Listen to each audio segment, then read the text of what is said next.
تدرون ما حق اللہ علی العباد وما حق العباد علی اللہ.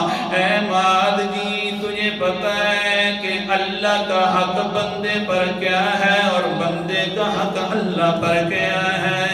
تم آج فرماتے ہیں کہ میں نے کہا اللہ عالم ورسولہ، اللہ جانتا ہے یا اللہ نے اپنے رسول کو بتلایا ہوگا اور وہ جانتا ہے.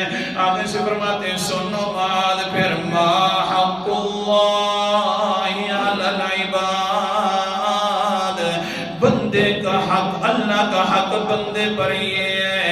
اللہ اکبر کبیرہ کہ کون سا حق ہے سنیے کہ ان یعبدوہ لا یشرک بہ شیئا، کہ بندہ عبادت صرف اللہ کی کرے اس کے ساتھ کسی کو شریک نہ بنائے. یہ حق اللہ کا حق ہے. یہ حق اگر غیر کو بانٹیں گے تو شرک ہے نا. اللہ اکبر کبیرہ. حق ہے غیب کا جاننے والا ہے تو صرف کون ہے؟ حاضر ناظر ہے تو صرف کون ہے؟ مختار کل ہے تو صرف کون ہے؟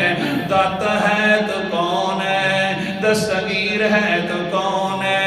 کھوٹیاں قسمتاں کھڑیاں کرنے والا ہے تو کون ہے؟ اونچا بولو. یہ بندے پر ضروری ہے اللہ کے حق کو ادا کرنا.